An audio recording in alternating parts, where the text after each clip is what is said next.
Good afternoon, everybody. I'd like to welcome you all to the Monday, March 11th, 2024 regular council meeting, and the time is 5 p.m. Start with our land acknowledgement. We respectfully acknowledge that the land on which we gather is the unceded ancestral territory of the Silks, Okanagan peoples, and the Splatseen of the Secwepemc Nation.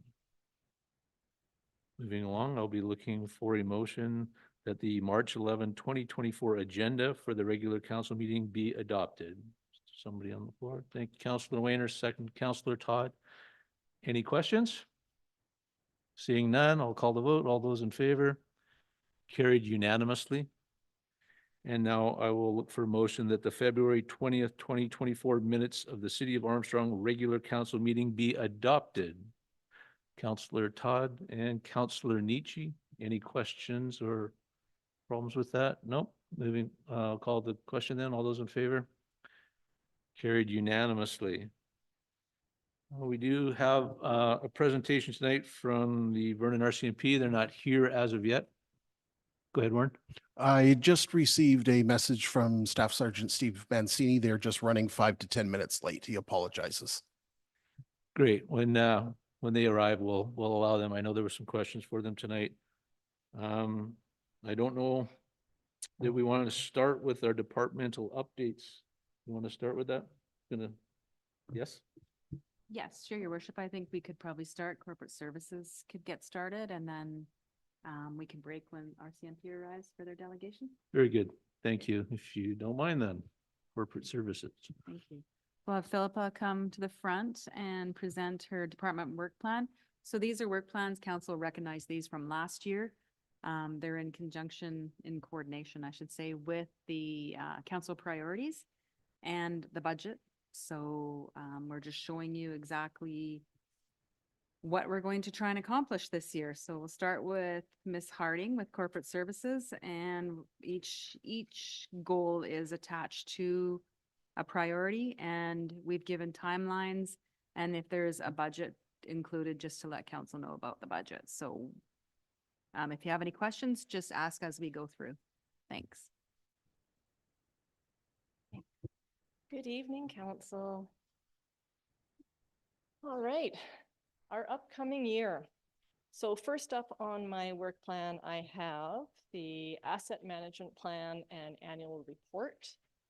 And that is going to be mostly our chief financial officer and I working together. She'll give me all the stats, and then we'll make sure we get it out prior to you seeing it to the public, as that's legislatively required, and then go forward from there, have a complete update on all the financials, along with some of what you have accomplished in the last year.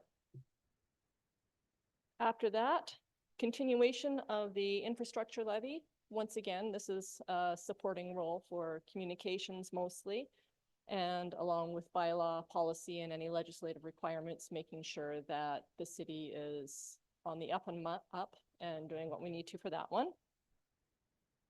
Scroll down here. Environmental stewardship.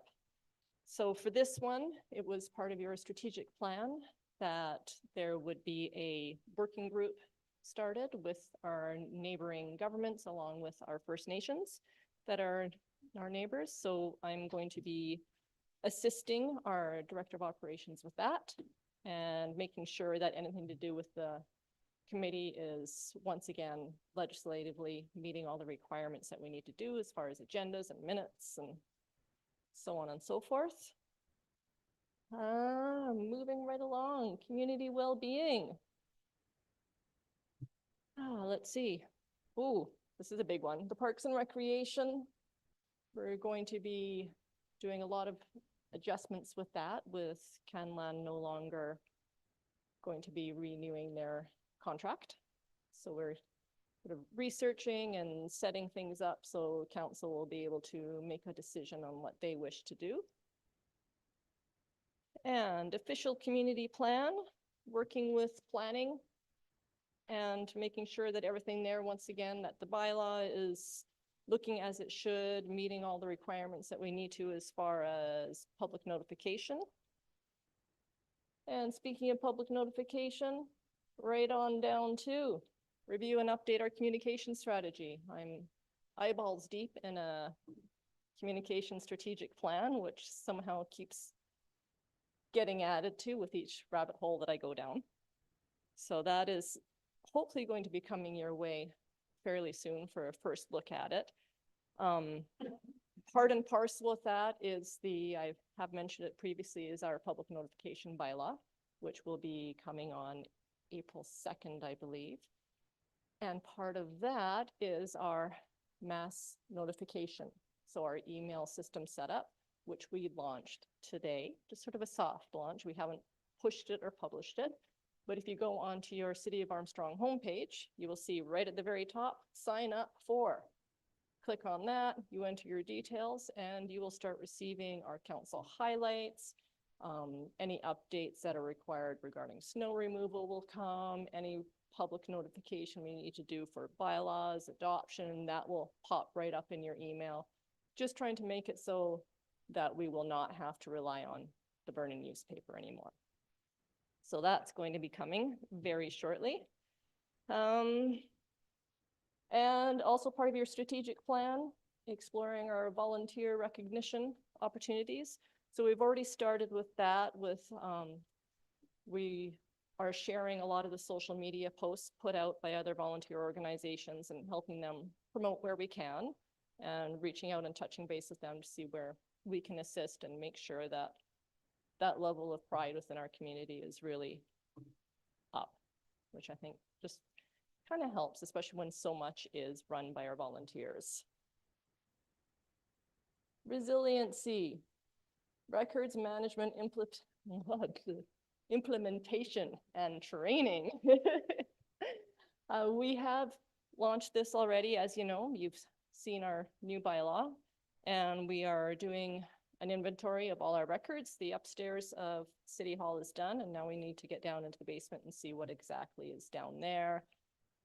Training is going to be assisting staff and helping them learn how we want to categorize all these records, what we can keep, what we do not want to keep, when that do not want to keep line is drawn, and little things like we really don't want to put documents that have City of Armstrong letterhead into recycling, because if a bag bursts open and suddenly all these forms are everywhere, it just looks, the optics aren't good on the city. So it's just, we're going to be shredding things instead of recycling, just to ensure that no privacy laws are missed. And also so someone doesn't pick up a form that really means nothing, but they think it means something. And then suddenly it's all over the news that Armstrong's not looking after the records, when in truth, we're doing a great job.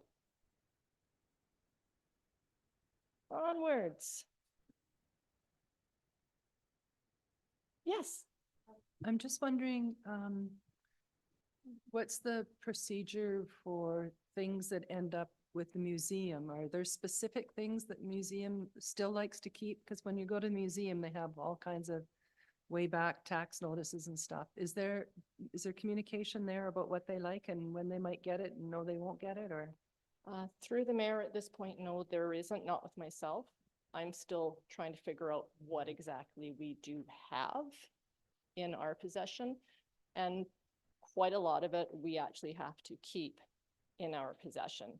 So that is something that once I have a better handle on our inventory, I'll be able to reach out and go from there. But until such a time, I can't for sure say what can go and what can't. And through your worship, we did, when we did a large clean out, when we moved city halls, we spent a lot of time with the museum and they did take a few things. So yeah, we do have that relationship, but we just got to figure out exactly what we just kind of dumped everything in here. So we got to figure out what we've got. So yeah. Here we go. Relationship building. Once again, this leans heavily onto our communication side, just really ensuring that we are being very transparent and open with our neighbors so they know what is going on with us, and also making sure it's reciprocal. And we will be identifying all of our community partners in our communications plan, along with our Indigenous neighbors as well. Permissive tax exemption bylaw and policy. Whoops, scrolling right on by. That is another big one this summer coming up for finance that we will be working hand in hand on just to make sure that everything is once again meeting all the legal niceties that we need to meet and that the policy is appropriate for what we want.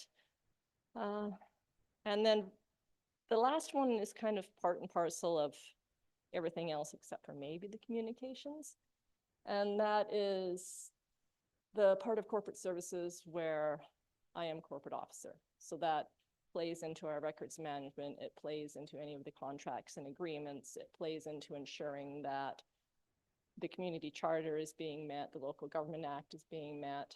I'm the one that if any of the other managers, they're fabulous, they all know their stuff, but if they just want to double check, it's my door that they'll poke their heads in and we will sit down, go over it. Yes, we're all good, or ooh, we're missing this.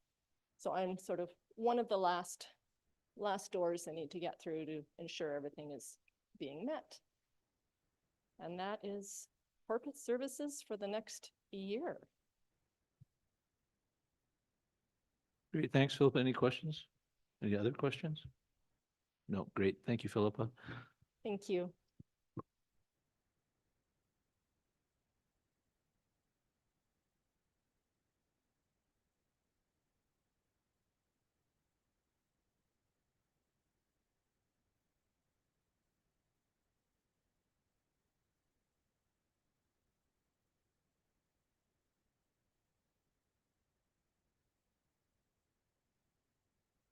For being late there, so.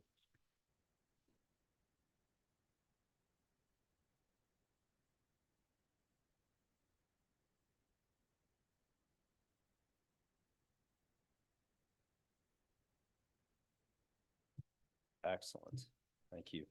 So I'm here to present the quarterly report for October to December of 2023.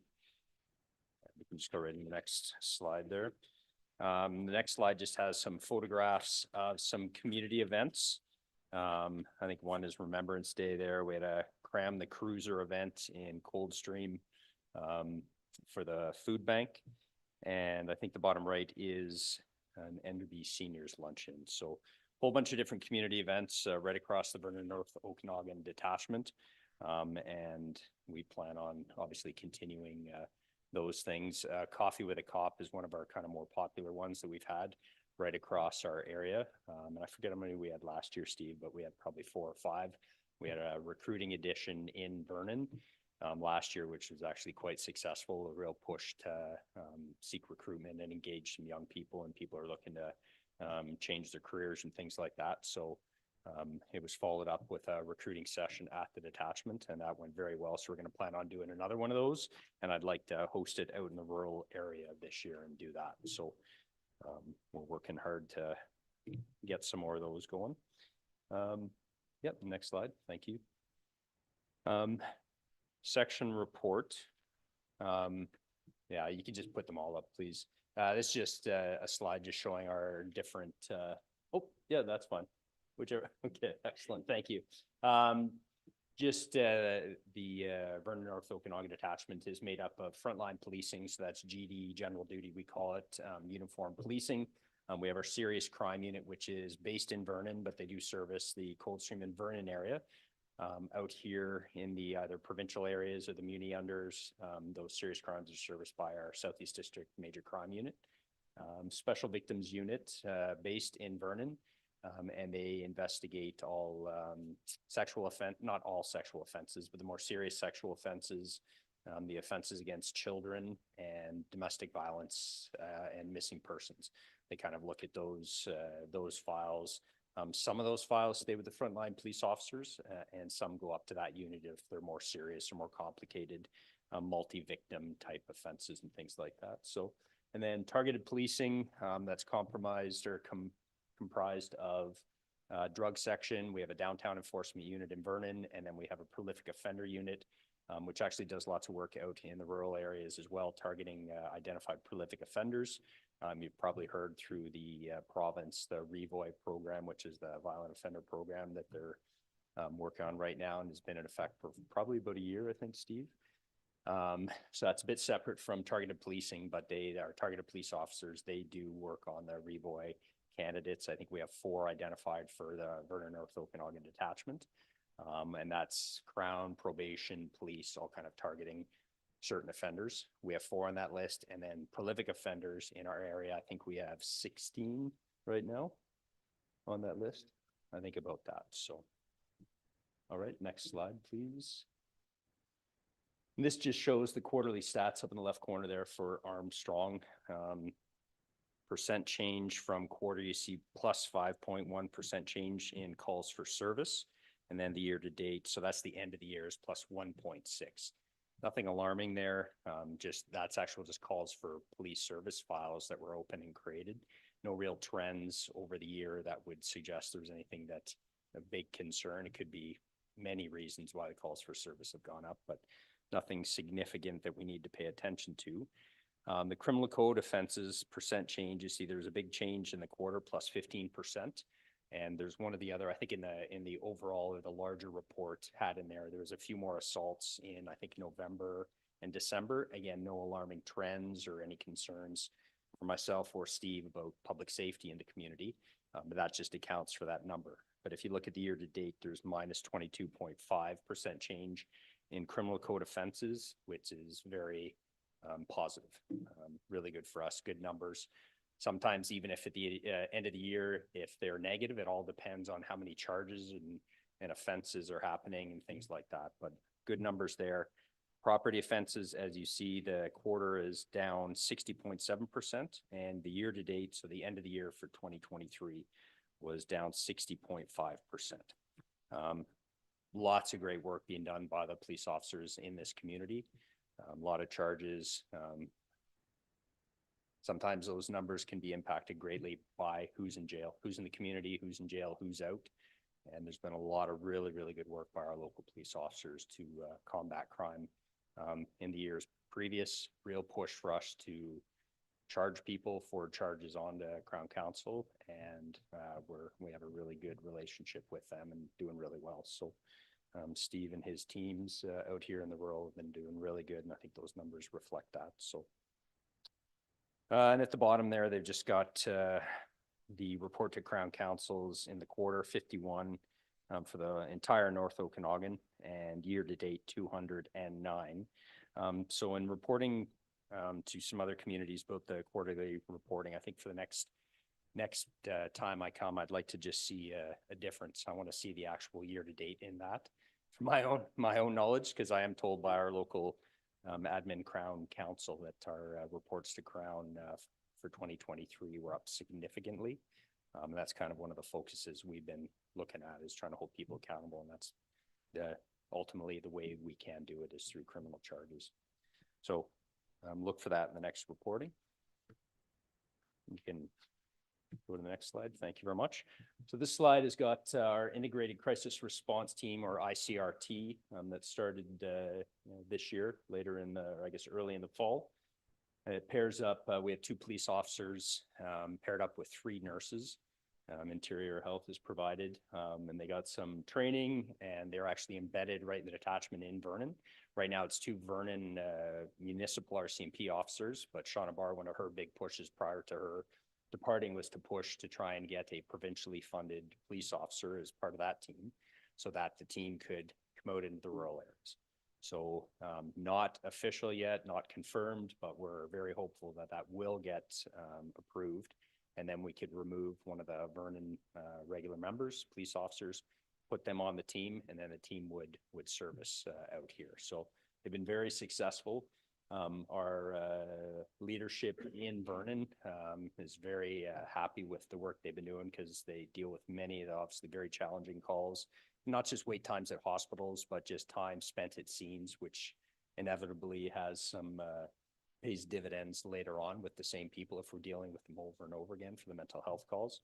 And then what they do, kind of a wraparound service, and provide some support after the fact. They'll go back and do check-ins with the people who do require a lot of support and a lot of help. So been very, very successful.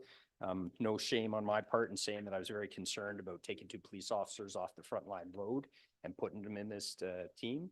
And I was wrong. So I have no problem. Shauna likes to hear me say that out in public, so it's too bad she's not here for that. But next slide is just our toxic drug crisis response. You've probably heard of this before, but we've made lots of different efforts over the last couple of years to try and do our part to try and have an impact on this. We have, you know, when people are in cells, they're probably at their worst crisis. If they're leaving, we're releasing them. That's when they're really, really kind of in a crisis mode and looking for their next fix. So we try and engage them at that time. There's referral cards we can give referrals we can make. There's a video. We have a tablet in ourselves in Vernon that we can show them a video, and we have one out here as well, so they can be shown and get some help. We can bring a nurse to cells, and then you can see we have kits, naloxone kits that we can provide to people as well to provide to them when they're getting released. So next slide. We'll just look at the Armstrong violation or traffic enforcement. We got in the quarter 17 violation tickets given in Armstrong, year to date total 78 and 43 warnings, and year to date 128 warnings, and that's just in Armstrong. So again, no comparison here between the, that's something else I'd like to just look at, just more for myself and probably Steve to be able to look at when we're looking at quarters to see if we're up or down or things like that. So it's one of our, one of the really important things that we like to push with our members is road safety, public safety. And usually in the communities, it's one of the people's #1 concerns about speeders and stop signs and things like that, school zones.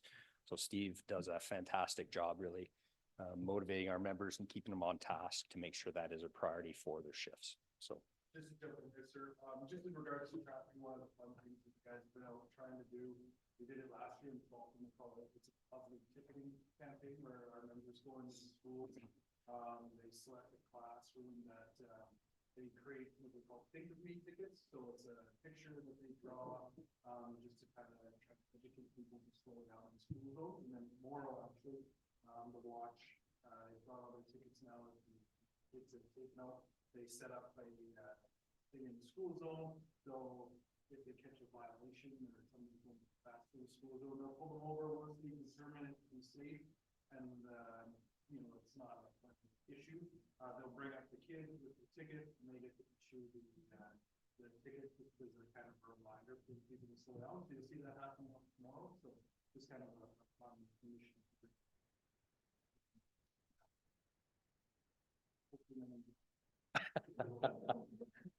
They are cute. No, fantastic work being done. And just even that, right? Sometimes a ticket doesn't always change people's behavior, right? Sometimes it could be something like that. It can be a warning. I'm always encouraged, I'll be honest, I'm a huge fan of warnings. It's all officer discretion. We're not telling anyone there's quotas or anything like that. If you hear any of that stuff in the community, not at all. If anything, sometimes being kind and giving people a break maybe makes them rethink what they're doing. So lots of good work being done in that regard. So thanks for that, Steve. Next slide just has kind of the numbers in the area for our forensic identification section, some of the work they're doing. And those are the people who do our, you know, DNA gathering or processing scenes, fingerprinting, those kind of stuff. So we have an excellent team of 3 here that services the entire area, and they're quite busy. Big part of their work they do after the fact is court. So they've been in court quite a bit over the last in February for a few bigger cases, and they end up being on the stand for sometimes days at a time, presenting evidence and defending it actually. So we have a very amazing team here. We're very lucky to have them. So next slide, please. Police dog service. You can see there's 23 calls for service within the Vernon North Okanagan. Just some highlights there. Arrest of a prolific offender, took the avalanche course, and that is PDS Phantom. Super nice. If you see him out and about in the community, don't approach him. He's not the nicest dog. Better than our dog handler's last dog. But yeah, no, super good. And he's also trained in cadaver searches as well. Obviously can do live scent, but a real bonus for us to have that as well. So a bit, yeah, on a serious note, unfortunately, it is one of the things that we have to do, and it's really good to have him trained in that. Okay, the next slide, this kind of breaks down, I think this would have been in the packages, all that you would have had before. Just breaks down the quarter, 2022 to 2023. And like I said, there's nothing concerning in there for us. No trends that we're concerned about. Obviously, there was a few, like I indicated, a couple more assaults as you see, and that's what kind of drove up some of the numbers in November. But in general, like we talked about, a lot of the more serious files, a lot of the property crime and stuff like that is quite down. So next slide, please. And I think that's it. Yeah, that's it for me. Nothing else changes. When I was given the opportunity to introduce myself before, thank you very much for that when I came. And sorry for the confusion with my time being here. I continue to be the acting officer in charge for the region, and no change in that. Probably for next at least 2-3 months, there's been no, there's a process that happens to replace the officer in charge, and we'll see how that goes. I'm going to steal Steve for a bit and have him come in and do my job, which is the operations officer for the whole area, probably in the coming months. And we've got Shenna Vestergaard. I don't know if Shenna's come out to meet you, but she'll be kind of running things out here. She's been here long enough, and I feel confident that she'll do an excellent job. And to bring Steve just in the city for a bit to get him some of his ideas and thoughts, we're looking forward to bringing him in there to steal him for a tiny bit, but don't worry, you'll get him back. So yeah, but that's it for me. Any questions or concerns? Or... Thank you, Your Worship. Thank you for that detailed report. I learn a lot every time I hear it, a little bit more in depth, and but more of a connection every time I hear those reports. And congratulations to Steve for your, sounds like a promotion. Hopefully it's temporary. It's turning red. Look Yeah. at that. That's good.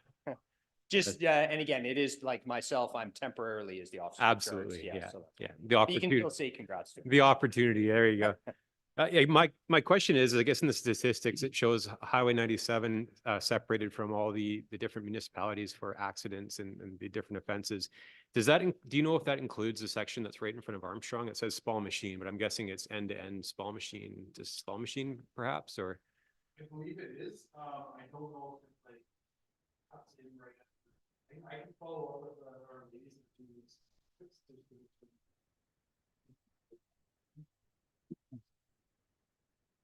Perhaps I'm curious if it is just the whole thing. I just want to make sure it doesn't omit that. I just, when I look at this, I see that the majority of the accidents are within our boundaries of the town. There are a few accidents on the highway, even though they're more severe typically.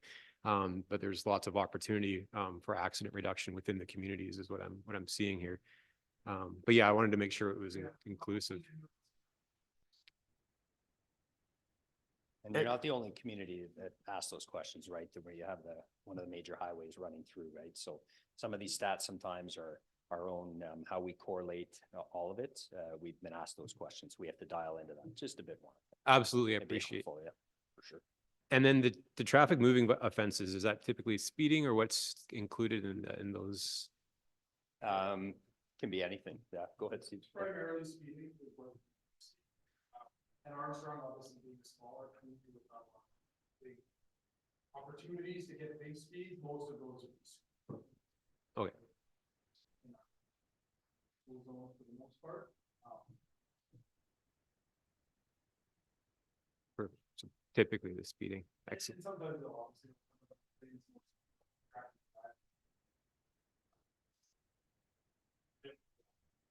Okay. It's broad, but typically speeding is what I'm hearing. And then my last question is, I noticed in the statistics, we do a 2-year comparison year to date. Is there a reason for that over a 3-year trend, or is like, so what I see here, typically we can see what happens year to year, but we can't see over a 3-year if there's a trend. Does that make sense?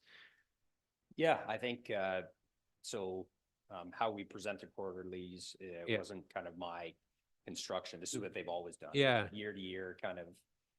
We could look at doing something bigger picture, and we do have those numbers, like those stats. They would have been presented right last year for the previous 2.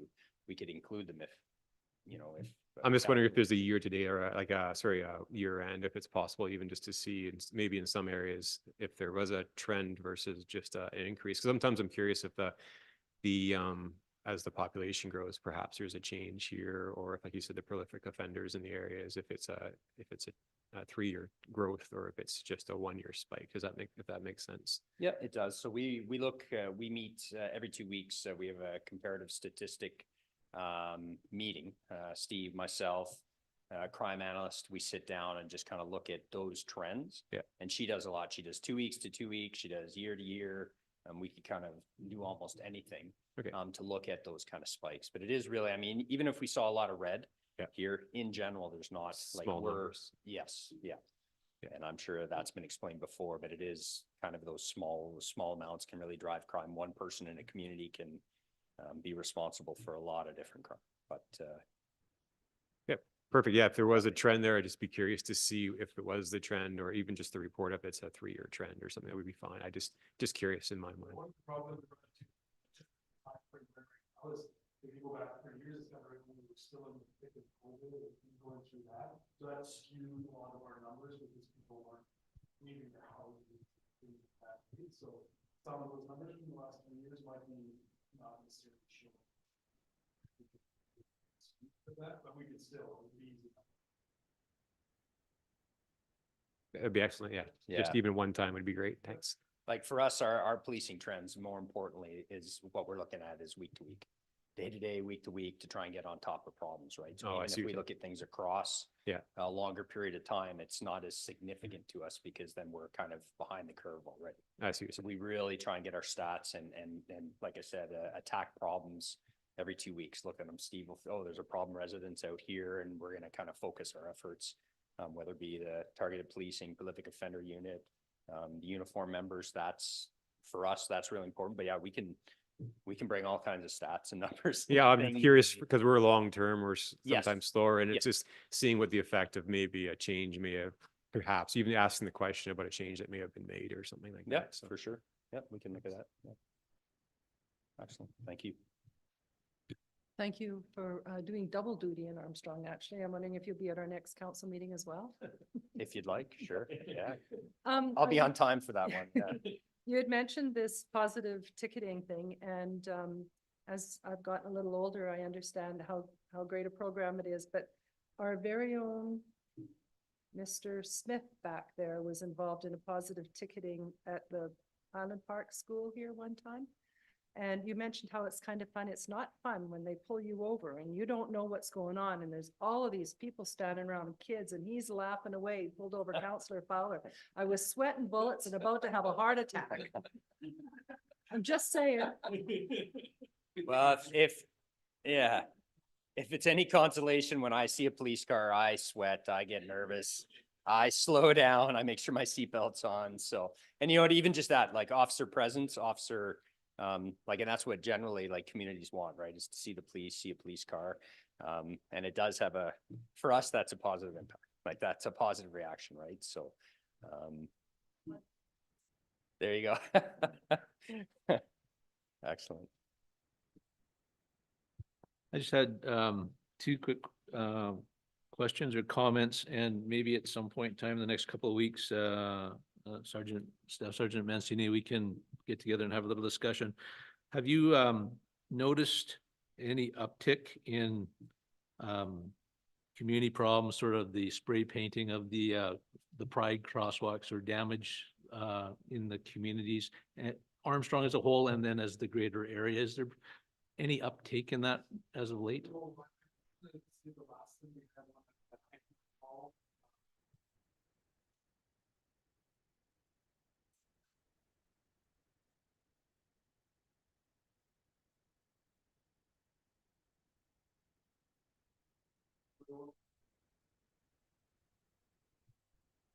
And not necessarily just with our pride groups, but with any groups, is there sort of, is the hate getting worse for everybody?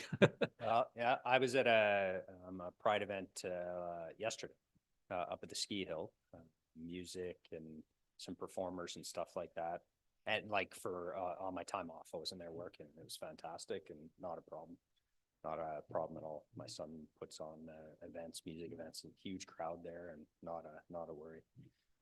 Last thing I recall was in Coldstream. they had their sidewalk right at the beach, so right on Calmalca Lake Road, that it damaged the face twice with white paint. And I believe probably gonna get it wrong. I think it was 2 years ago. So that's the last time like public mischief defacing in regards to those kind of things that I recall. And I think there was some in Vernon around the same time, but there's been different events at the library and no issue.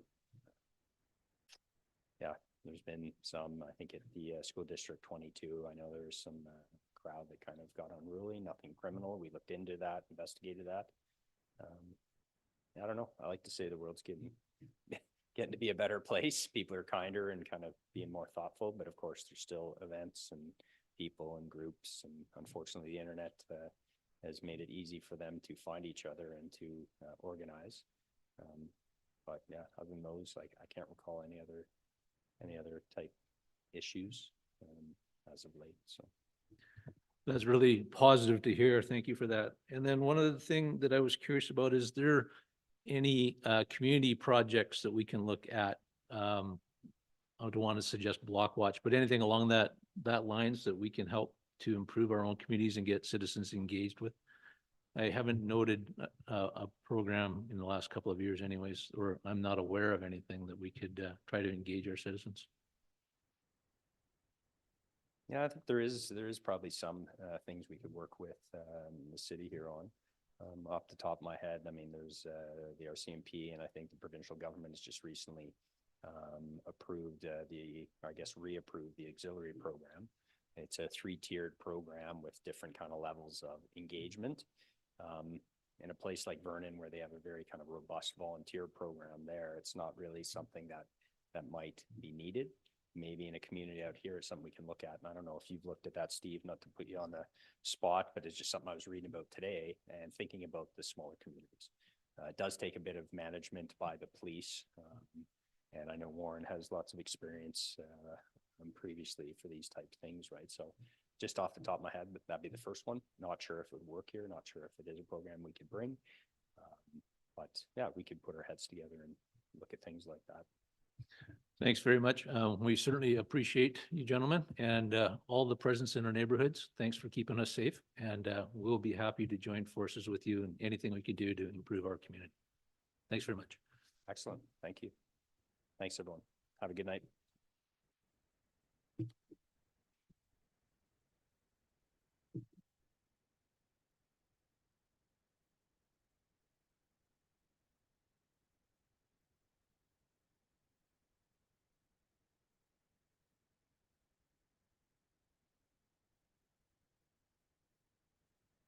Okay, we'll move back into our work plans, and I'm gonna hand this back over to Ms. Lowe. Thank you, Your Worship. We'll have Mr. Smith come up and do his presentation for community services. Good evening, Mayor and Council. Under community services, we'll start with environmental stewardship. And within environmental stewardship, we're focusing on our emergency management plan. This year, we are seeing changes coming forward from the Emergency Program Act. And that will be those changes will take place actually over the next 5 years. Specifically, a big section of the changes that have taken place focus on the 3 different types of pillars that we deal with within emergency management. But specifically, one of the significant changes, I should say, is our commitment and working and engagement with our Indigenous communities. So that is one thing that we've already started working on. The province has already initiated funding for communities within the province that are allowing to create these opportunities that will facilitate over this year and the coming years. Those changes will also be reflected within our emergency management plan. So we anticipate over the next 5 years, we'll be amending our existing plan that we do have in place for the community to encompass these changes that are being brought forward by the province. Specifically, we'll be also looking at business continuity planning as well that will fall within that. There is changes that are specific to the overarching plan that will there be a requirement for local governments to have the business continuity plan within place. Additionally, there was also emphasis being put on response and especially recovery, as we've seen over the last couple of years with a number of significant events taking place within our province. Recovery times are not short. These recovery times can take many years in some circumstances for communities to recovery. So there is going to be emphasis put on that to make those changes to our existing plans to ensure that we have a solid recovery plan for our community should we face a large scale or even a small scale event. Currently, the time that we're putting into this is based on my time and availability and the other management staff. And then we are taking advantage of grant funding as it does come along, and applying that funding to our program. And we're continuing to monitor those opportunities and take advantage of them. The next thing that we'll be looking at is the Fire Smart program, and we are in the final stages of applying for that program. We've had, as we discussed at the last council meeting, some stumbling blocks with budgeting. There is an allotted amount of 100,000, which seems like a large amount of money, but there's a fair amount of work that needs to be done, and those dollars don't go very far. So we're trying to make sure that our budget is very tight and specific to what our needs are here in our community. So I've been working with the other emergency program coordinators, bouncing information off of them, getting feedback, but also looking at some of the programs that have been running in other communities to ensure that, if you use the saying, getting the most bang for your buck, that's what we want to be able to do here in Armstrong. So we will continue to focus on that.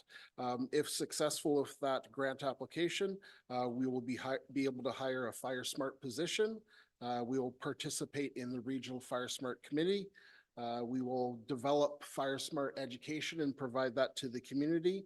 We will also have to put in place a community wildfire resiliency plan for our community. And then there is an opportunity to send staff for training at the annual conference that takes place. Unfortunately, I don't think we'll be able to do that this year because it takes place in April, and I don't anticipate that the timeline, even if we had applied earlier, we would have gotten a response back in time. But we'll see what unfolds in the coming weeks. Under community engagement, this once again falls in line with changes to the Emergency Program Act that have taken place, and that's looking at reconciliation opportunities with our Indigenous communities. This past week was a good example where we did some training with our staff, and as well as also with Mayor and Council, and a number of other communities were in attendance. And we looked at bringing awareness to representatives of our community that work within our local government here, but also within our emergency management plan. And that opportunity that we provided really, I think, is a good solid foundation to take those next steps of engagement with our two local Indigenous communities that we already currently work with. In addition, we'll be rolling out in May our emergency response plan to heat events. Every first week of May, there is Emergency Preparedness Week, and that's generally where we try and do some community education. So we'll be rolling out that plan pre-summer to provide some education opportunities to the community. And that'll be focused on, as I said, on educational and personal preparedness. Under, where are we here? Under the resiliency, we'll continue to look at emergency preparedness. We'll look at facilitating further workshops within our community and promote health and safety and prevention as well within our occupational health and safety program. We have made a commitment over the next 2 years to continue to work on that and focus on putting programs in place that meet the needs of our staff to ensure that we have a safe work environment.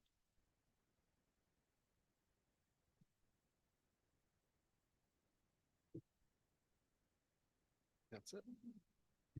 Thank you. Are there any questions for Warren?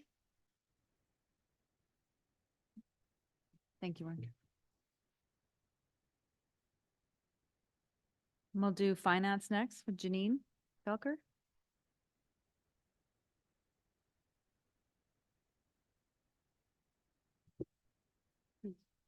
So my work plan for 2024 starts under asset management. There's a couple different things. The first one is once engineering estimates are completed for both the water reservoir and the transmission main projects, we'll be presenting some different strategies and scenarios for council for the funding of these projects. So that will include a variety of scenarios on debt and reserves and rates and all that kind of stuff. So that will be coming forward in Q3 once the estimates are come through. Once the modeling is complete for all of our utilities, the information will be put into our asset management software, and then we'll update the projections and the recommendations. So that probably won't come through until the end of the year, once all those modeling projects are complete. Next is a continuation of the infrastructure levy. So not only calculating the 2024 levy, but also that policy to 231 needs to be updated since it hasn't been updated with the new council commitment of the percentage increase. Finally, under asset management is just support in the Parks and Recreation review, trying to understand the day-to-day tasks that are completed by the manager and the financial implications of the transition. Under environmental stewardship, we have the local government climate action program. The city receives funding from the province under that every year, but it requires reporting and just also supporting operations with their actual projects, spending the funds, but the reporting is under myself. Under community engagement, this is where I'm sludging through at the moment and where I have sludged since January, is all of our legislative projects. So there's the financial statements, the financial plan bylaw, if anybody caught that there's a typo there, financial play bylaw. I was already having too much fun. The tax rate bylaw, the LDGE submission, and the annual report. So those are the big ticket items that all have to be done and reported to the province. And finally, under resilience and sustainability is our permissive tax exemption policy and bylaw. So as council is aware, our 10-year bylaw expires at the end of 2024. So we'll be creating a new policy, a new application process, and a new bylaw. So we will be seeing the first stage of that coming up in April, May, and then it will go out to the public to apply, and then council will review all the applications in the early fall, and then the bylaw goes to BC assessment by the end of October. That's that.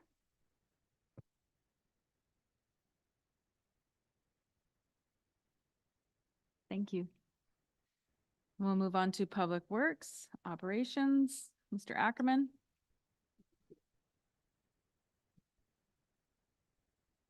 Yeah, I know. We made him do that. That's where all the money goes. Right? And we have you on a time limit, Mr. Ackerman? I will do my best to keep it concise. Mayor and Council, the operations work plan is in front of you. As you can see, we have a very robust capital program for 2024. I kind of envisioned it would be maybe a little bit slower of a year, but I don't know how that happened to get it to here. But we're going to endeavor to work through this work plan. The one thing you'll see with everyone's work plans is we rely on each other a lot to help us out. There's the cross-reference through there with input and being able to sound ideas and stuff like that with other departments and help carry the load. So it does make some of these larger work plans achievable when you can rely on the rest of your team. So I'll go through on a very high level. I've tried to group everything into some higher level projects. I think most of council is familiar with most of the infrastructure projects that we've put forward through budget. Infrastructure improvements for water. The big ones there are the Fortune Creek Reservoir expansion, water distribution upgrades, and water modeling. We are working full force on those, and that's going to put us in a position to have a very clear understanding of our water system current assessment, as well as how to meet our future growth and make sure that we are making those investments to maintain and grow that system to meet those needs. Sanitary infrastructure, a lot going on there right now. Our Cure in Place pipelining program, kicking off the actual lining phase of that. Now that we are wrapping up our condition and inspection, we have a good baseline understanding of where our major issues are. And we're going to start targeting those through the lining program, as well as the Category 4, Category 5 defects. The modeling is going to look to the future. And then Okanagan Sanitary is getting that installed to handle future growth, and then doing some of the restoration at the Hatley Crossing. Again, that's just making sure that we're making sound decisions with our infrastructure, well planned out, and orchestrated as we implement those. Stormwater infrastructure will be a big year for that this year. Crews are currently going through and cleaning our storm lines with the hydrovac truck. We have stormwater modeling currently underway. And then this year we will go out and do that condition assessment, run the cameras down the storm lines to get that baseline assessment. Again, just looking at that infrastructure needs and making sure that we are planning for future growth and maintaining that asset. When we get into infrastructure planning, this is a big chunk of work this year. Bringing together all that modeling information into a 15-year capital plan and the condition assessments. Tackling the development cost charge bylaw will be tied in with that 15-year capital plan. That's an important bylaw to have in place moving forward. Subdivision servicing bylaw, getting that document updated to complement the DCC bylaw, as well as a 15-year capital plan. Doing some condition review for our city facilities, support in the Parks and Recreation review, working with finance and the asset management plan, getting that updated. The Kerry project, having detailed design there and getting that project moving forward. And then looking forward to that detailed design and tender packages for the next major revite, which is Jackson Pool and Sugden, and then getting our fleet acquisitions. Putting that time in now and doing that planning and road mapping is just setting up staff for success, this council for success, and more importantly, councils to come having a good base foundation. So we're hoping that this will help make everyone's job a little bit easier. Environmental stewardship, some of the major initiatives, the wastewater recovery plant planning upgrades. We do have our consultant coming to town here in a week. We'll have a tour and a presentation for council as a workshop. So work is well underway on that, and looking to get that process wrapped up by midsummer to have that information for some decisions as we look forward to our future wastewater upgrades. Water use and conservation bylaw update. We have a report on council's agenda tonight on some steps we're taking, and we are putting an effort towards ensuring that we are increasing our water conservation as we head into another potentially tough year with drought. City Hall landscape, water-wise landscape, getting that out to tender and proponent selected to get that installed in 2024. Earlier the better. Climate action, electric vehicle chargers, heat pump for city or for the public works, an electric snow blower to add to our conversion of our gas-powered small tools. And then the watershed protection working group, one of the findings that we talked about strategic planning, it's in our water master plan, is getting that group together to look at steps that we can take to plan and protect our watershed. Community well-being, rail trail tenure, design and construction, getting that underway, working with our partners with the rail trail, Splatcheen, RDNO, CSRD to complete the section from Armstrong to Lansdowne, and then have that connectivity into downtown Armstrong and tie into our active transportation.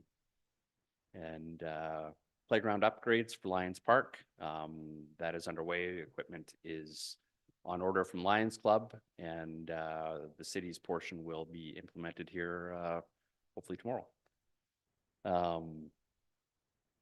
Operations is also providing support as part of the work plan with the updating the official community plan, feeding the modeling information and future growth to help ensure that document reflects our needs moving forward. And then similar with the Quarry project, working with the consultants on that one to address any engineering issues, utility upgrades as we look at the revitalization project. Community engagement, looking to support communications and providing them timely and relevant information to be sent out via our social media channels, Facebook and to the public, just to inform public on things that are happening in the community in regards to operations and what to expect. And organizational resiliency and sustainability, working on safe work procedures. This is one of those cross-departmental initiatives, working with community services and Warren to update that program, make sure it meets the needs of our staff and our organization, supporting emergency management and preparedness, ensuring that we are well-trained and prepared in the event that we do have to enter into an emergency, and we're effective in being able to provide that leadership through the event. And the other one is relationship building, not only with our Indigenous partners, but other levels of government as we develop our 15-year capital plan, to share that information with them for input and comment, and look for opportunities for synergies and create that open dialogue. So that is kind of the overview of operations in a nutshell, in addition to kind of our everyday activities. So that's all. It's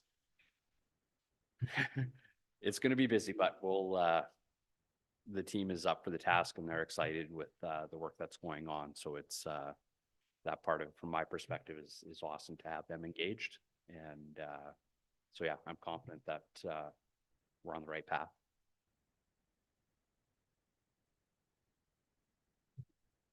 Just one question. Could you explain where the Hutley crossing is for the sanitary main restoration? Yeah, through your worship. So it's just as you at Thomas Hayes Ecological Park, head north on, I think it's Thomas Hayes Road. But you get to the end of the road and there's a ravine that goes up. So we have a sanitary crossing there that has 2 pipes through it, one that goes back to our treatment plant, one from our treatment plant this way. It did suffer some erosion from previous freshettes, so the HDPE pipe has become exposed in a few areas. So we're just wanting to go back in and restore that, so it is not at risk for freshette and any damage.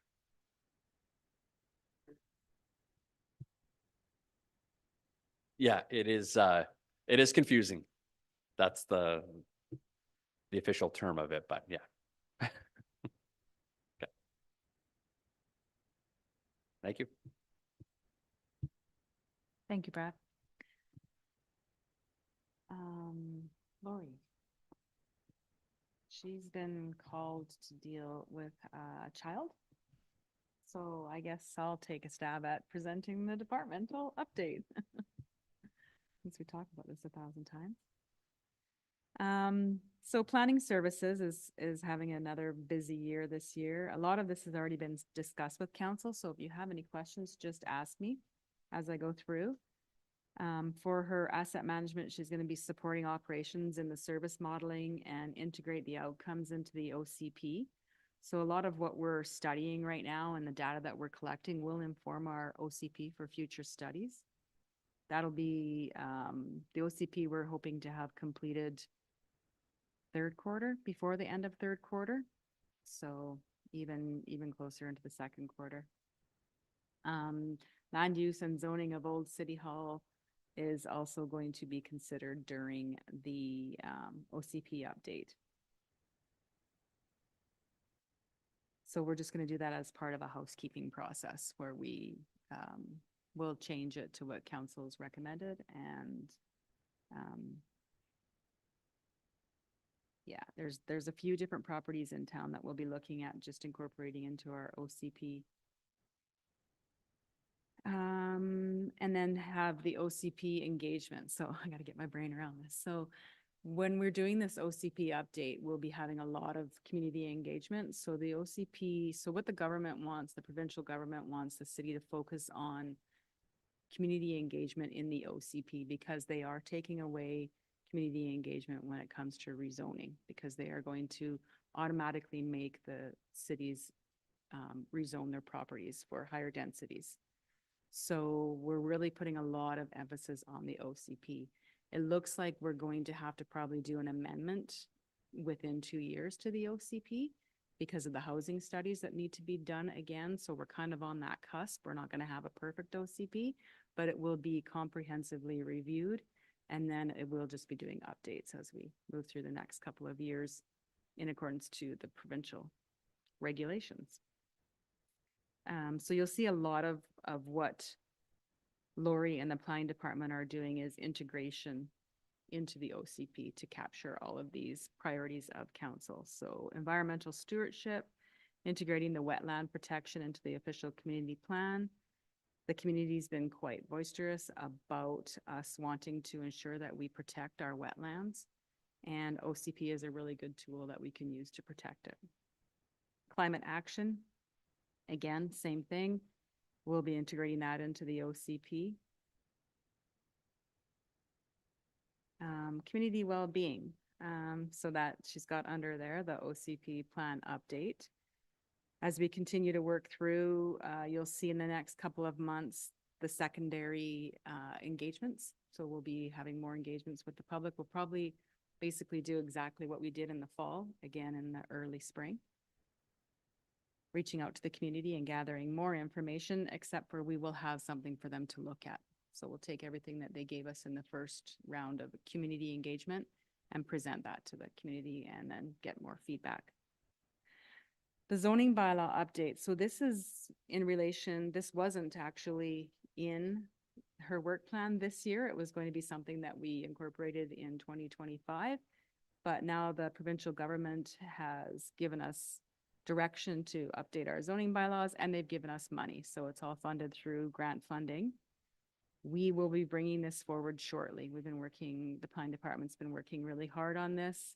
It's mapping, it's definitely ensuring that we meet all the regulations that the province has put in front of us. So there'll be big changes to our zoning bylaws, really big changes where we would have 7 different explanations of zoning for residential. We will have 3. It's going to be a big change. Part of this change is delivering this information to the public as well. So we are working on a communications plan to the public. It's a communication plan that will be delivering the information. We're not going to be seeking feedback because we're not allowed. So basically the government is telling us what we need to do and how we need to do it. But I think it's important that the residents have the ability to find the information. So we're going to make that very accessible and probably have a couple of information sessions for the public to attend as well. So you can find out what's going on with your property. Not that you can change it, but you can find out what's going on with the properties around you in your area. So comprehensive Armstrong revitalization initiative is our Kerry update for the downtown. We are narrowing that in and it's looking really good. I think you guys are going to be really thrilled with it. A lot of engagement, a lot of refining, a lot of input. So that'll be coming forward to the public shortly. What has she got on there? It'll be completed in the 3rd quarter, but you guys will be seeing some drawings here shortly. Community engagement, inform the community. So I just talked about that with respect to the OCP. And again, we're running the OCP and the Kerry projects concurrently. So there's a lot of engagement together at the same time. We're trying to keep them separate so that the community can understand that the revitalization is just the design. The OCP is the future of the community. So they're 2 completely different engagement processes. And then in resilience, development services supports community services manager with all emergency preparedness as needed. You will notice that that is a common theme through all of our plans. We support each other through emergency management and relationship building. And that was what we did last week with our Indigenous awareness training, which was really good. Warren, thank you so much for that. That was good for all of us. So if there's any questions, I can take a stab at answering them. But a lot of this, Lori has been keeping us updated on every time we do a council meeting. So unless there's any questions. Okay, okay. Thank you.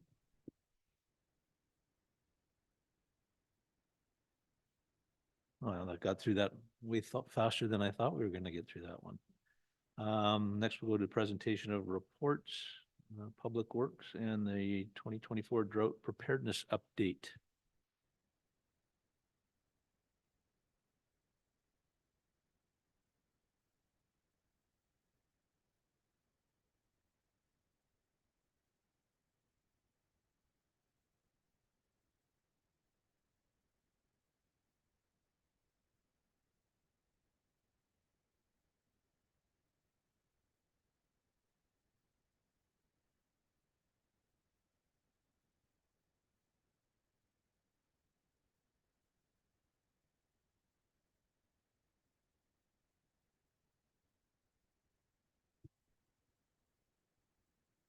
Excellent. Through your worship in council, just a quick update for council on work that staff has been doing to prepare for the coming irrigation summer season. The province has been actively communicating the forecast for this coming year.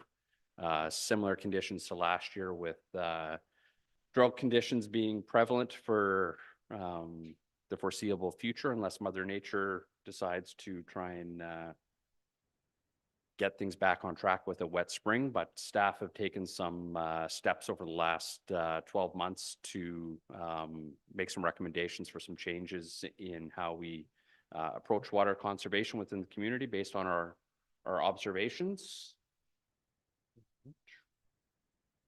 So the province has a drought rating system that classifies level of drought between 0 and 5, a 6-step rating. The level 5 drought rating is the most severe. And by most severe, that's means conditions are exceptionally dry and there's socioeconomic impacts to the system as well as ecosystems are almost certain. We did spend a good portion of the summer at level 5 drought last year. And it's anticipated that we could be in a similar scenario this year. So the 2023 overview, 2022 ended with a lack of precipitation. Drought conditions were present as we headed into 2023. The snowpack was below average for the first 2 quarters of 2023. It was sitting about 81% for the Okanagan Basin. And as of March or May 15th was when that reading was taken. And shortly thereafter, we did run into a very rapid snow melt. It was one of the quickest snow melts on record across the province. And that followed up with that extremely dry period after freshet. We had a very brief freshet and very little precipitation afterwards. Water restrictions were implemented in 2023 as part of ongoing discussions with the water stewardship grants with the province. And given the severity of the drought, we ended up enabling our water restrictions on August 18th. And we ran those for 8 weeks, ending on October 12th. So when we went back and looked at the length of time that we had the water restrictions in place, we wanted to have kind of a metrics to see how effective it was. So we did a comparison between that same 8-week period of the water restrictions from 2023 to 2022. And the numbers are actually quite surprising. 2023, our water consumption during the water restriction period was just over 178,000 cubic meters from Fortune Creek Treatment Plant and 948 cubic meters from our wells, for a total consumption of almost 179,000 cubic meters. When we look at that same period in 2022, where the drought classification ratings were sitting at level 3 during that period, water consumption was 229,404 cubic meters from Fortune Creek. And we pulled off our wells actually 5,888 meters cubed for a total consumption of 235,292 cubic meters. So it was a substantial difference. for that 8-week period that we had water restrictions in place, we saw an overall 24% reduction in water consumption compared to that same period in 2022. And that's looking just at outdoor water usage only. So it does make an overall impact. That was a total savings of 56,305 cubic meters over that 8-week period. So was effective, which we were happy to see. So based on those observations we had last year, we kind of came up with a strategy that we're looking to implement this year. One of those strategies that we're looking to implement is identifying our top 10 residential and commercial water consumers to be able to have those discussions with them on education and awareness, to look at ways that we can reduce their consumption, whether it's leaks in the system or just general not having an overall awareness of how much water they do use in comparison to the community. We're looking at increased water meter reads for those properties with high consumption, just so we can continue to make that information available to them and work to them to reduce consumption. The goal is to maintain adequate water supply for emergency uses such as fire suppression, and then maintain the critical flows for environmental protection. There was concerns that were raised by our partners in the area, Splachine, and the province in regards to flows in some of the creeks. We want to make sure that we have an understanding of impacts and how we can work with them to maintain those critical flows. Once we receive our water modeling information, we'll look at those data sets to look at how we can reduce consumption, as well as forecast our future water needs, so we can ensure that we do have the capacity to take on density infill. Another key initiative is to look at updating our water restriction classifications, making sure that there are more flexible in periods of drought. The goal is, if we can have the water restrictions more flexible and targeted, we'll have an increase in compliance. And our current system goes from water away to hand water. There's not a good in between, and you run into some of those compliance issues there. And then we'd be looking to update our water use and conservation bylaw to reflect changes and tighten that language up in that document to reflect water conservation as a priority, and in the direction that we're heading with impending droughts and kind of a change in the landscape there. So for the 2024 proposed restrictions, we're looking at replacing the odd and even watering days under the current bylaw and moving to a 3-day-a-week model. And your days will be based on the last 2 digits of your address. So 0 to 49 is on certain days, and 50 to 99 is on other days. So it's relatively easy for homeowners to understand what their watering days are. And then it does help us get a little bit more control on our reservoir capacities and our demands. A big change to it is kind of adding to the diversity of landscape types within the restrictions. So breaking out lawns as a separate portion of that, trees, shrubs, and flowers as kind of a separate subgroup within that restrictions, and then food producing plants. From some of the feedback we received from the public from the water restrictions in 2023, yes, you can go out and hand water at any time, but it's maintaining some food crops that we have some rather large, beautiful gardens producing food in the community that people do find challenging in water restrictions to keep those plants alive. And then, as we look at our shade tree infrastructure and landscapes, making sure that they do have adequate water, albeit reduced, but enough to ensure that they survive through those periods of drought and recover again when we do have an influx of water. So the new restrictions will help reduce overall consumption and then allow for greater flexibility during those drought periods, allowing critical plants to survive through those droughts. So I think we will get an overall uptake in support from the community. So attached is kind of a draft of what we're proposing for the updated restrictions. We do follow the provincial drought guidelines. So from drought level 0 to 3 would be stage 1 restrictions. Watering is 3 days a week, based upon your address. And it's basically business as usual on that one. As we get to a level 4 drought on the provincial chart, watering drops down to 2 days a week. So that will see a pretty marked step in our overall consumption during that period. And again, hand watering is not restricted. That's permitted at any time.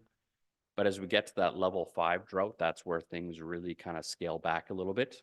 So lawns, that turf grass, watering is not permitted.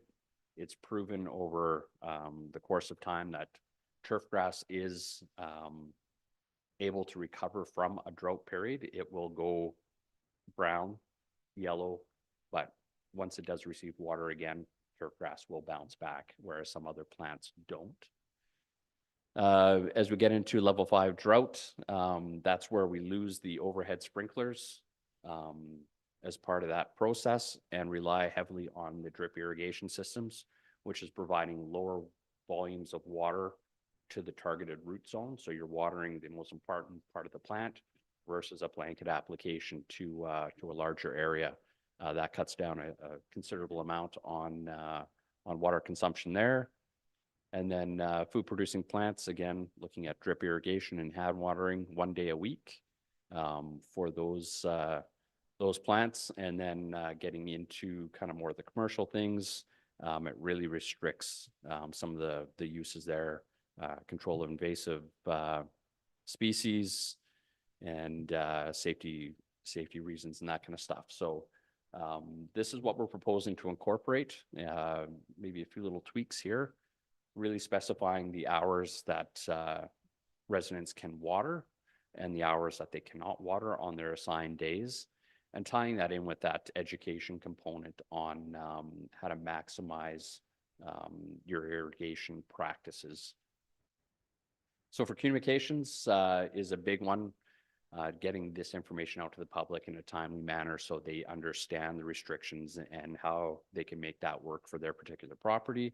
We'll utilize social media channels and the website for information on water conservation and tips on how you can water effectively.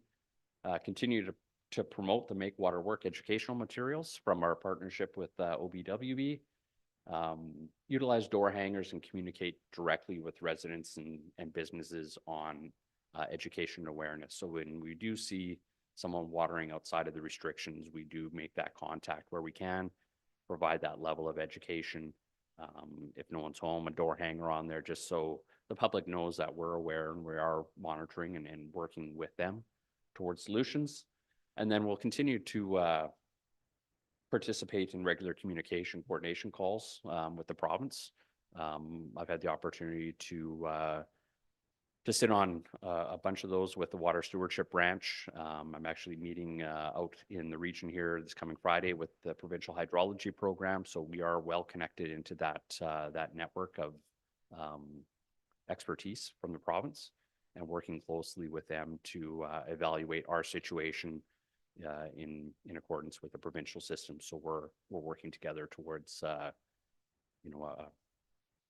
group solution rather than individual silos.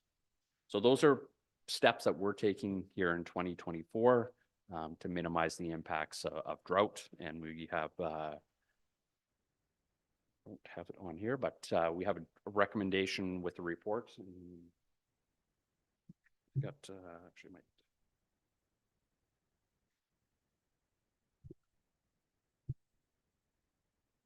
Is there any questions before we get to? I do have a question. So could you remind us how our water clients conform to the same regulations and we were on restrictions? Just as an example, I have a brother that lives in Spell, and about 4 days after we were on no restrictions, I went up there and he had a sprinkler on. I said, hey, he said nobody had informed them and they hadn't seen any signs. So do we have any way of encouraging them to follow the same rules? Yeah, through your worship, that's a valid point. So we do communicate regularly with the township in regards to the water districts that we do provide water to. We have our signs that we put up that have our stage of water restrictions. And the township actually has it's a 6x6 sign that they have on all of their signposts as you enter into to their region, which outlines that level of drought, plus their websites. That will be something that we look to review and communicate with on how we can get that messaging out there, so people are aware.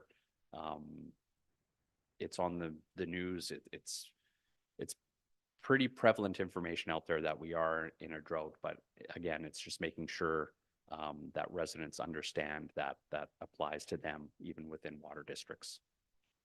Is there a way, we obviously have a way to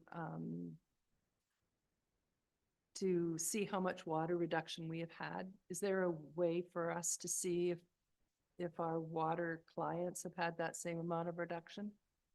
Yes, through your worship, we do have our water meters where we do provide that connection point to the water districts. So we have that historical usage. We monitor that on a monthly basis with readings, and probably during periods of drought, we'll step up those readings. The township has also implemented a water meter program that they've been working on in 2023. So they will also be taking a closer look at water that is used by their residents within the water districts. So between the two parties, we should be able to see the effectiveness of the water restrictions and have a good idea of how that water is being utilized, not only for the city, but those water districts as well. Thank you, Your Worship. Thank you for that presentation. When I look at the communication, I'm thinking a good portion of our community are going to be using computers and social media, and they may hear some things through the radio. What I'm seeing here is an excellent information piece to have on a fridge to look at and to be able to understand the changes in the patterns. And I'm wondering if this is something that could go out in our tax notice, or if there's a way we can get this other than, I understand there are door hangers and that's excellent. I know people get frustrated when they get caught doing something that they shouldn't be doing. I'd rather get the information to them in advance. And I'm wondering if that might be an opportunity to put it in our tax notices or something along those lines. Yeah, through your worship, we can definitely look to get that information out to the community in that type of a format. I'm not sure if we can coordinate, tax. We should be close, yeah. So, but yeah, we can a calendar of the water restrictions and that information and a pamphlet would be a sound investment for setting us up for success. That'd be excellent. Thank you. Thank you, Worship. I was thinking exactly the same thing, either a small postcard or a fridge magnet itself that can just stick to a fridge or be easily tacked on, instead of even a pamphlet will get lost or shuffled around somewhere. But something super simple, just like the graphic you had, that can be posted to see for the whole season.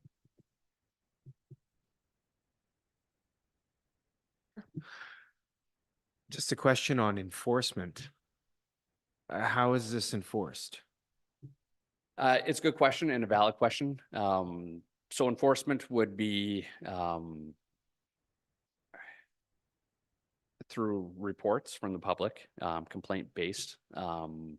We would look to have our operations staff when they're out, they are observing, and it's that opportunity just to record that address and have someone go back and provide a touch point with the property owner to say, hey, we observed this, just so you're aware, here's the bylaw.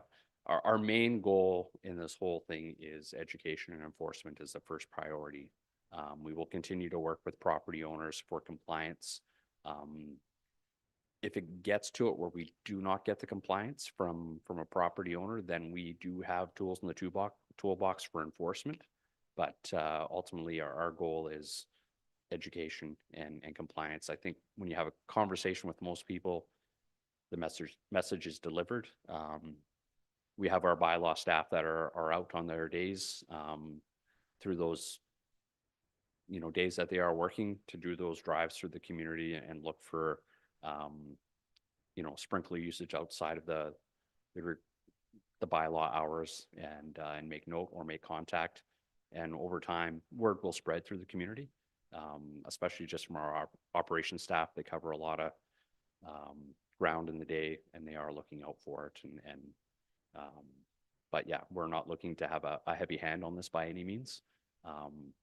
It's about that knowledge base, and I think we can get a good level of compliance with that, in addition to the increased flexibility with the restrictions. Thank you. I was just curious. Yep. That was it.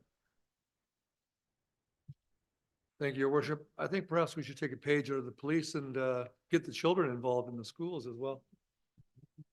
Yep, that's a valid point there.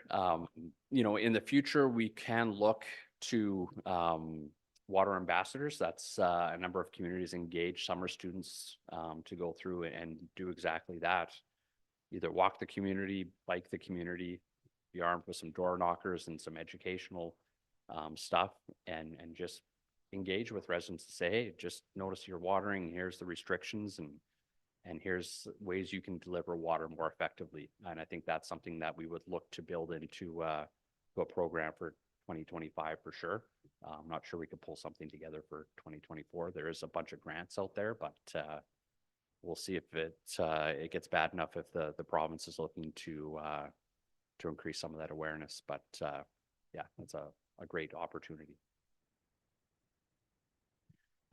You've mentioned the door hangers here, and they could even be just a piece of paper, but one of the easiest ways for compliance is for neighbors to help each other.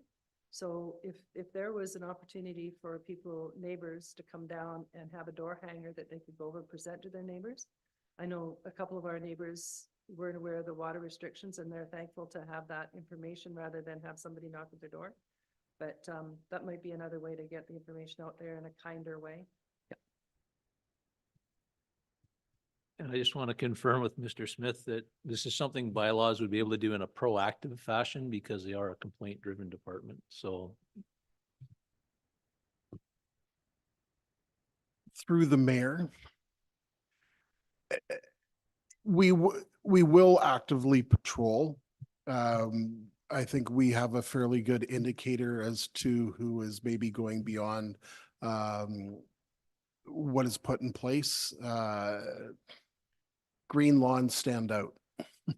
So we do have the ability to monitor and watch those significant properties. I think we have a fairly active community that will communicate with us when there are issues out there. We also do have some flexibility with our scheduling. So we can have the officers out at different times during the day just to monitor and do some public education work and then apply further enforcement if needed. And if I can add to that too, a green lawn isn't always an indication of someone that's not following the bylaw. You can still maintain a green lawn and a lush landscape within water restriction bylaws if you're smart about how you do it. So it would be focusing more on properties that we see people irrigating outside of the approved hours, making those contacts. Through our water consumption, we will target and know those properties that are irrigating outside of the bylaw with a super green lawn. But the lawn wouldn't be that sole indicator. It's that water usage. and then just one further observation. It doesn't say anywhere under the pool restrictions that does not include our community pool and water park. And should that be mentioned in there? Because I can see that being a point of contention.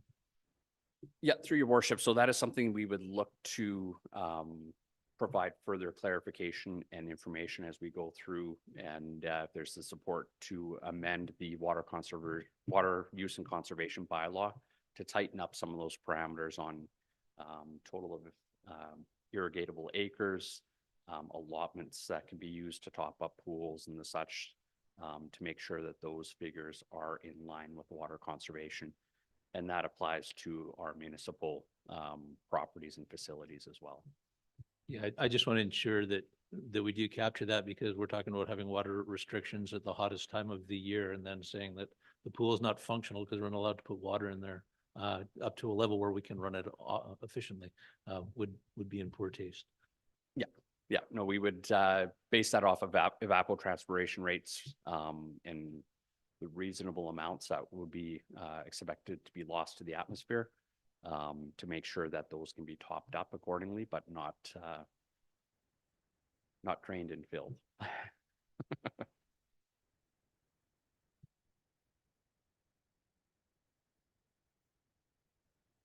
All right, so we'll put a resolution that the City of Armstrong Water Use and Conservation Bylaw number 1806, 2017 be amended to incorporate the proposed water restrictions, restriction stages and brought to council for consideration. Well, we've heard our arguments. Does anybody like to bring that motion? Councillor Todd, seconder, Councillor Drapala. Would there be any further questions on this? I'll call, Councillor I'd Todd. just like to say that I think this is very even-handed. I would think that especially breaking out the food plants I think that should allow people some leeway and make everybody, it seems very easygoing. Yeah, that's the hope and the intent. Yes, I agree. It's very well thought out and structured and pretty easy to follow. Anyways, if there's no further comments or questions, I'll call the vote. All those in favor? And it'll be passed unanimously. Thank you. Thank you.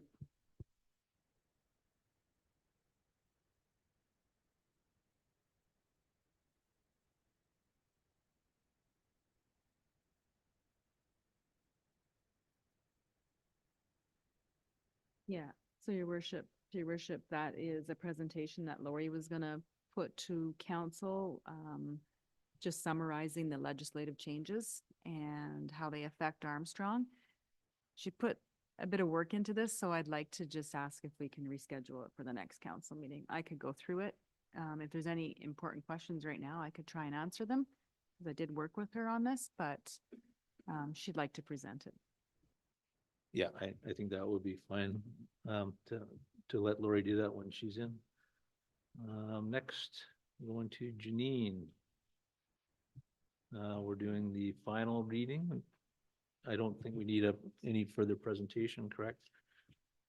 That's it. So, that the City of Armstrong 2024-2028 financial plan bylaw number 1918-2024 be adopted. We have mover, Councillor Wayner, seconder, Councillor Valstar. I'll call this if there's any further questions. I'll now call the vote. All those in favor? And this too will be carried unanimously. Moving on, I was quite taken by the correspondence, the BC farmers request a letter of support to the BC Health Minister. I think we're doing some really great work, and I support staff forwarding a letter from mayor and council to the affected group. Do I have somebody, do we need a recommendation to do that? Councillor. Yeah, thank you, Councillor Wayner, seconder, Councillor Valstar. Any further comments on the program or questions? Councillor Drapala. Thank you. I'll just make a comment that this is, I think, an important project, and we see the same thing at the school where there's just a ton of money coming to communities right now from the provincial government to make sure that students and their families are fed and fed healthy. And the need surprises me every day. And so just the amount of food that's going through the school to families, to students is just unbelievable. And so I think that's a great thing to let the provincial government know that it's like well received and well needed. Absolutely. And we'll call the question then. All those in favor? And that too will be carried unanimously. At this time, we're going to move to an in-camera session.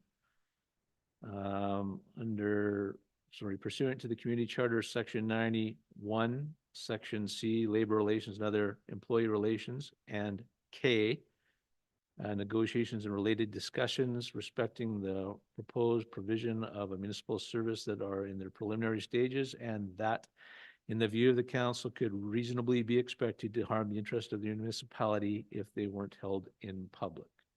At that, I'll move for adjournment. Councillor Drapla, seconder, Councillor Todd. Excuse those me, in sorry, favor? your worship. Sorry? We do actually need a mover and a seconder for that motion to go in camera. Oh, sorry. Then mover, Councillor, sorry, Councillor Nietzsche and a seconder, Councillor Weiner. All those in favor? Thank you. That's carried unanimously. And then now I'll move for adjournment. We had Councillor Todd and Councillor Drapla. All those in favor? Two carried unanimously. This meeting is closed.